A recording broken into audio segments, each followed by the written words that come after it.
O Bru2OO mandou aqui, ó. Oi, Álvaro. Poderia discorrer sobre os microtúbulos? Qual o papel destes no processo de consciência? Isso é genial. Que gostoso falar By disso. the way, curti muito o papo, mandaram bem demais. Não conhecia o convidado. Conhece agora. Agora conhece. Tá bom. É o seguinte. Não sei nem o que é um microtúbulo. Não, mas esse papo é muito legal, porque não importa o microtúbulo. Não é nada técnico, é um negócio muito mais louco do que vocês podem imaginar. Eu acho que a gente pode começar essa discussão na seguinte brincadeira. Tem uma fala que é assim, a gente não entende porra nenhuma no sentido mais profundo do funcionamento do cérebro, do ponto de vista do pensamento abstrato. A tal da linguagem do pensamento, como é que essas coisas estão algoritmizadas, etc. Tal.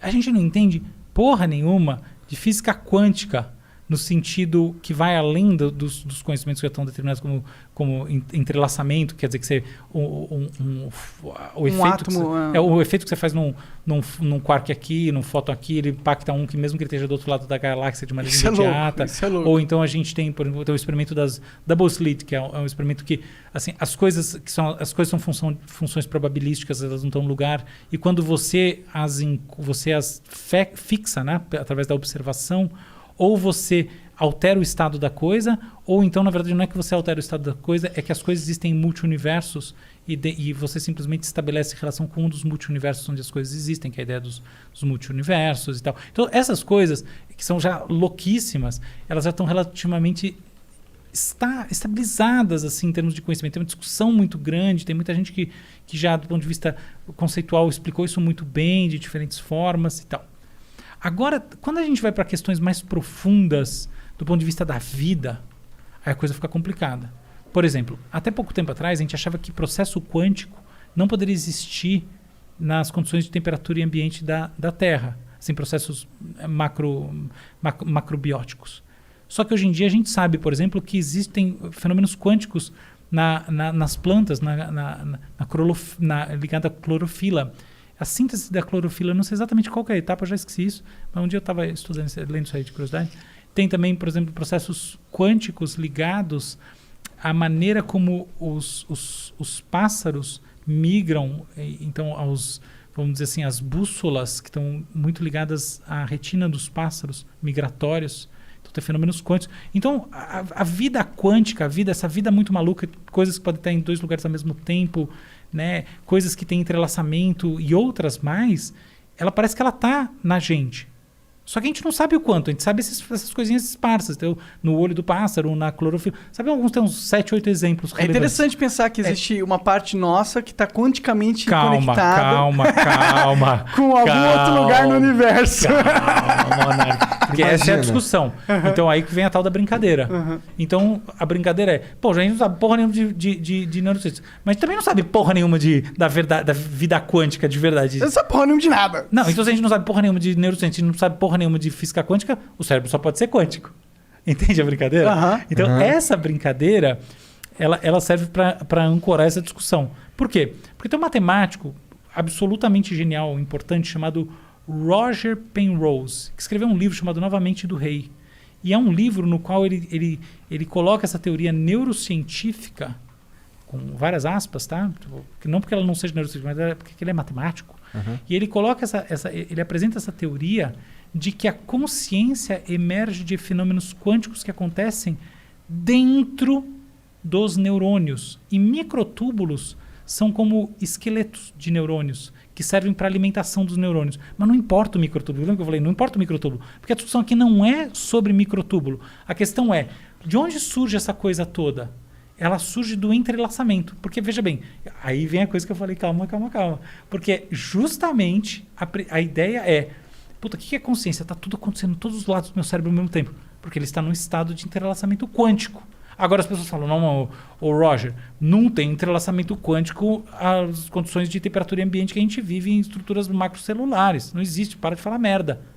Aí ele fala, não, tem. Só que o que está acontecendo é que esses elementos, né, esses elementos atômicos, eles vivem em espaços muito reduzidos, em estruturas muito finas, que são os microtúbulos que de fato existem estão dentro das células do cérebro. Entendeu? Então essa é a viagem.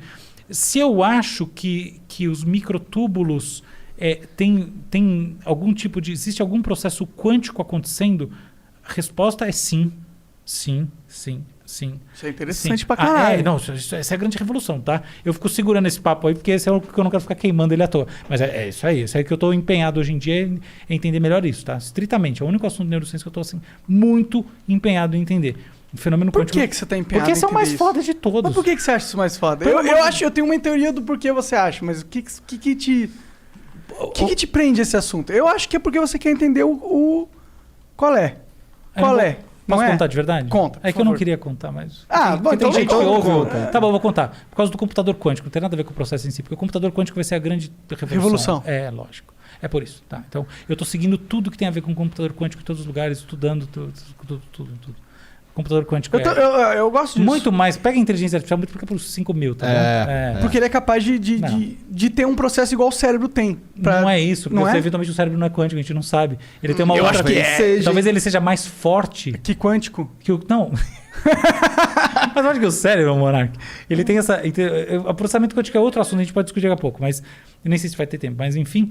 Não, o tempo é infinito. Tá bom, mas o quanto você não aguentar mais falar. Eu sou bom de falar, tá? Eu adoro. Mas aqui, fechando esse parênteses aqui, só para a pessoa que está em casa ouvindo, então, efetivamente, a metáfora quântica, tá? Voltando muito nessa questão de que são alegorias, tá? A metáfora quântica ela é muito boa para falar de consciência, porque é isso, coisas que estão simultaneamente acontecendo, e é isso que a gente sente, fala, caralho, justamente essa ideia do Global Workspace, porque se a gente parar para ver a teoria que eu falei, tá bom, eu estou recrutando coisas de um monte de áreas e tal, e elas estão se integrando, e por causa dessa integração eu consigo usar informações de tipos diferentes.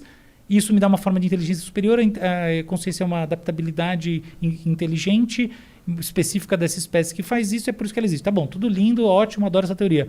Mas por que raios que a integração de diferentes coisas do cérebro gera essa porra? Entendeu? Isso aí não está explicado na teoria. A teoria é descritiva meramente.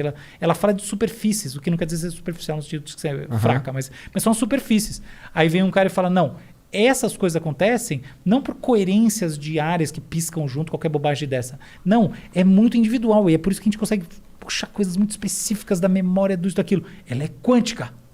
Entende? E aí vem essa ideia do Roger Penrose que traz, e esses fenômenos quânticos existem na prática, isso não é mera alegoria, e eles acontecem dentro dessas estruturas chamadas microtúbulos que são usadas para a transmissão de nutrientes e outros fenômenos moleculares dentro dos neurônios cerebrais.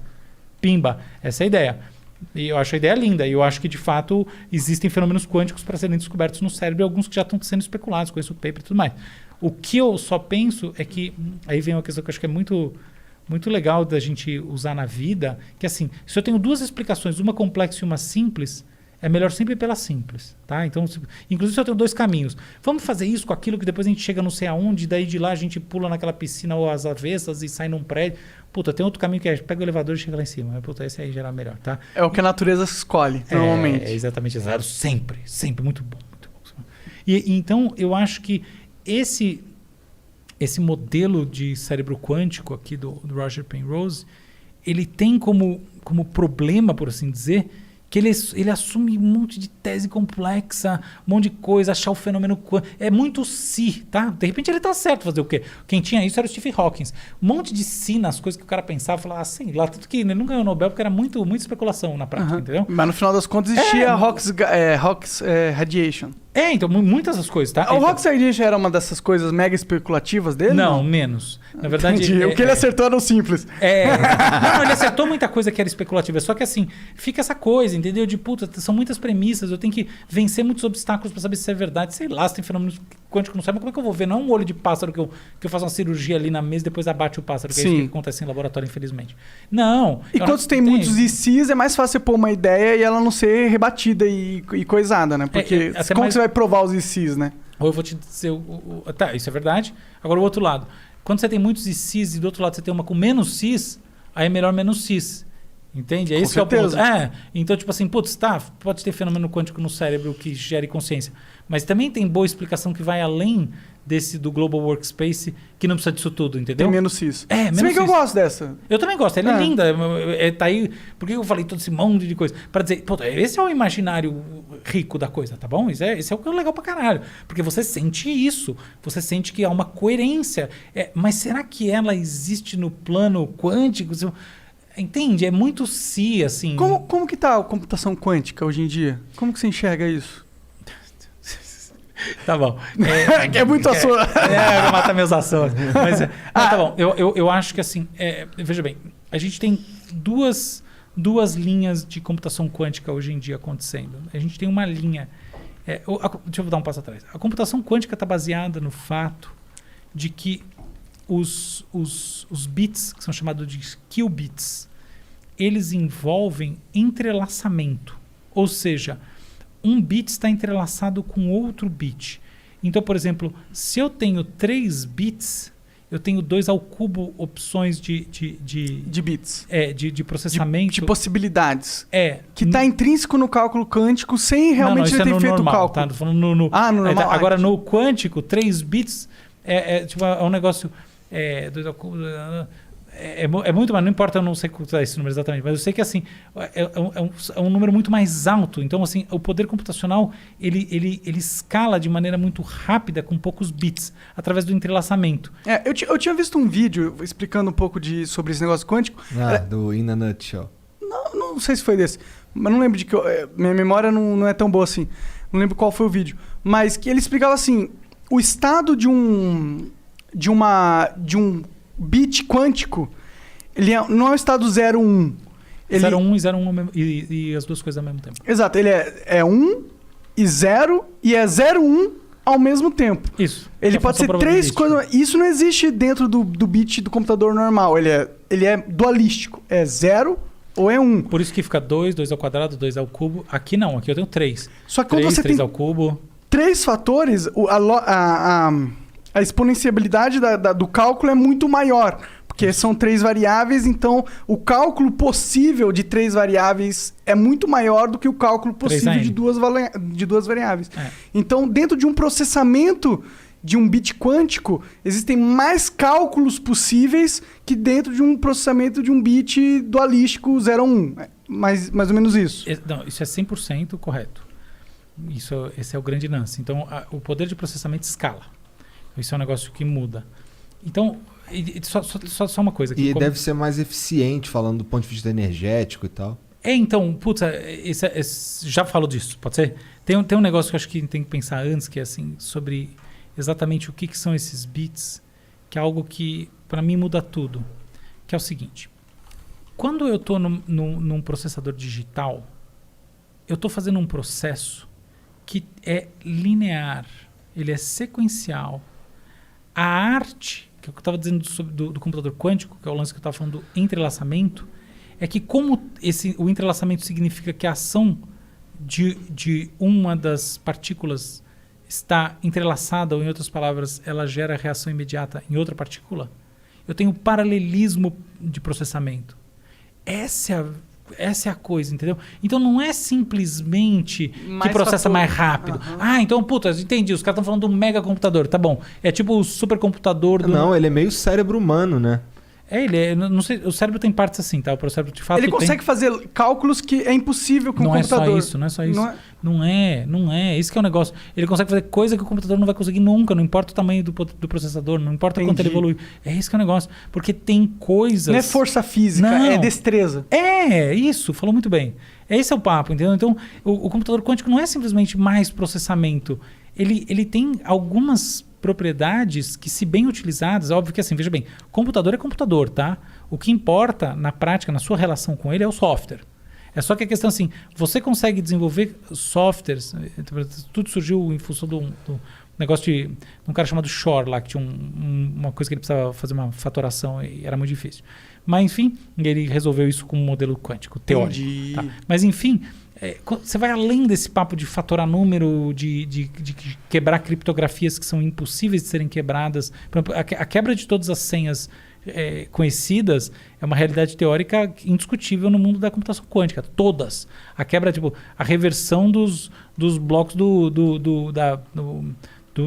um blockchain imaturo, né? Nunca do Bitcoin, mas isso tudo faz parte de realidades teóricas, pelo menos, não sabe se é daqui a 10 anos ou 100 anos, mas o que importa é o seguinte, é esse nível de coisa, tem coisas que não podem, por definição é uma palavra forte, Mas conceitualmente elas não fazem sentido a gente imaginar que elas vão acontecer com o tipo de computação que a gente tem hoje em dia.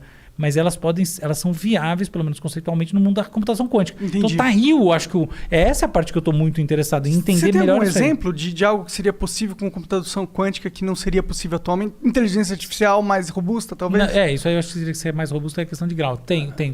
É o seguinte, você tem um problema, que eu vou começar de novo a ficar com vergonha do matemático sério ouvindo, o Fábio Tal, meu amigo. Não tem muito matemático te ouvindo não, fica tranquilo. Então tá bom. Não, mas também não vou falar nenhuma bobeira, é só que tem níveis dessa discussão que são muito elevados. Mas você tem um problema, você tem alguns problemas ligados a rotas.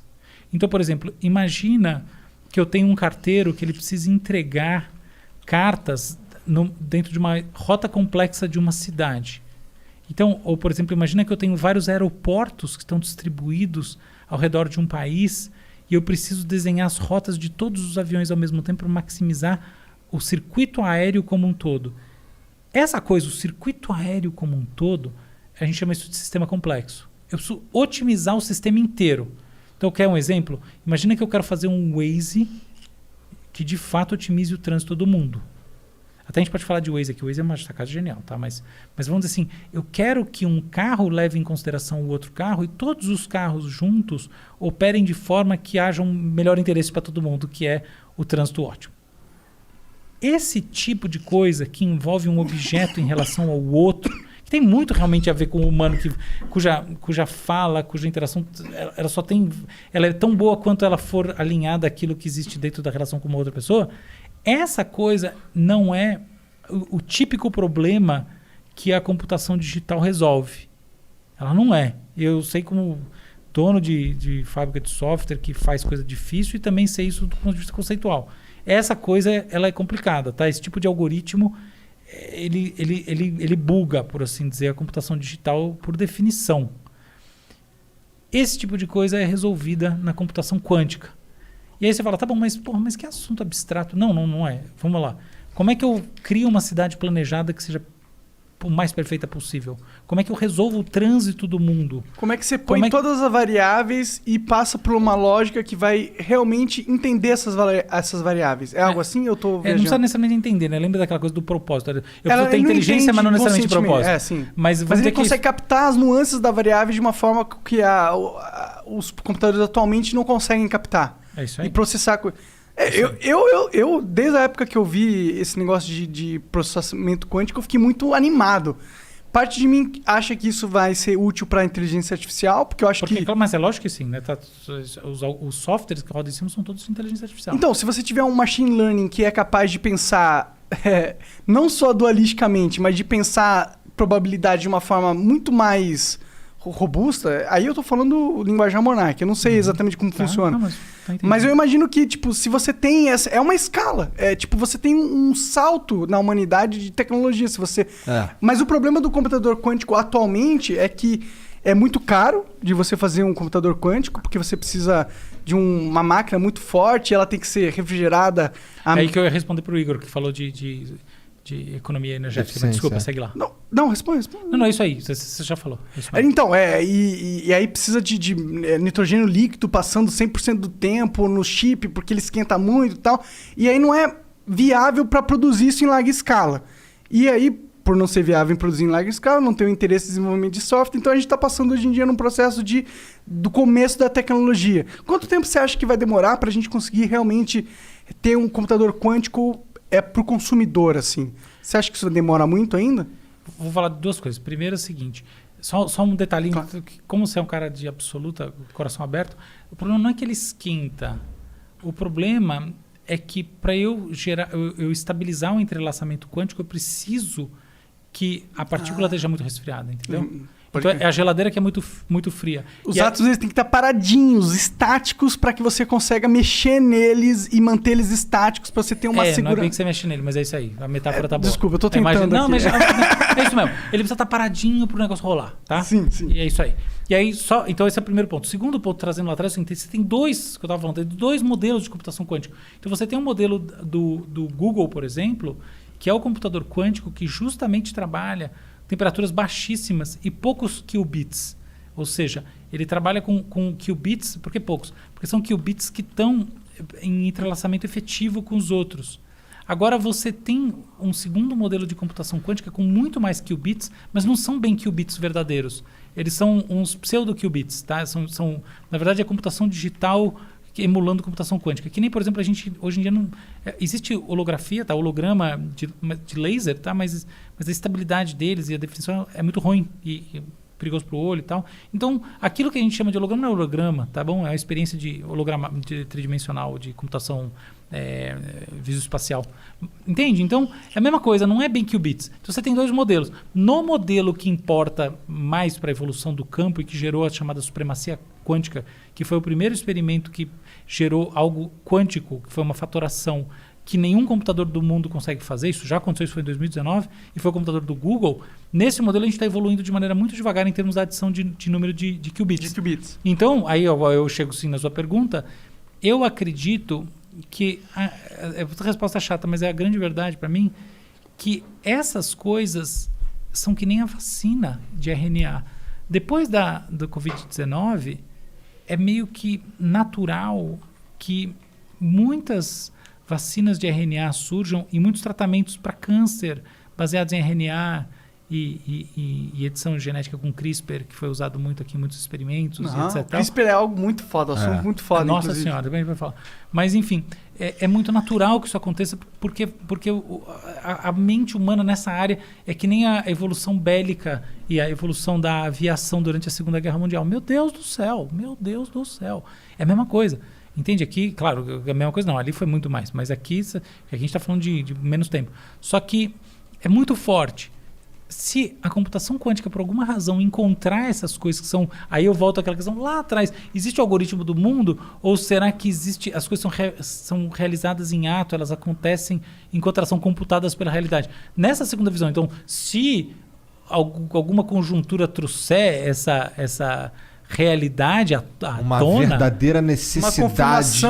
Uma necessidade ou um dinheiro, sei lá. Falta o cu no fogo dos homens. Então, exatamente. Se tiver fogo na bunda, eu acho que a computação quântica com seriedade e fazendo essas coisas que, assim, o que importa não é fazer melhor. O que importa, faz coisas que hoje em dia não são computáveis e a gente não pensa o mundo dessa maneira, porque essas coisas não são computáveis. Eu quero ter a cidade perfeita, mas não faz sentido esse papo. Planta umas árvores, mora no mato. Agora, entendeu? O que é perfeito para um humano que é só uma referência do que pode ser, né? Então você tem razão. E aí o algoritmo quântico ele tem o poder de talvez chegar a essa conclusão muito mais forte do que o algoritmo tradicional. Eu acho que é a intuição de qualquer um. Mas claro que não é perfeito nem nada, tá? Pelo amor de Deus, seria uma ingenuidade assumir. Mas você entendeu o que eu quis dizer. Mas 10 anos vai ter PC quântico? Não. Então, peraí. Vamos lá. Eu acho assim, um otimismo brutal. 10 anos. Elon Musk timismo. Exatamente. Muito bom. Aí a gente pode ter computação quântica bem relevante, rolando pra caralho.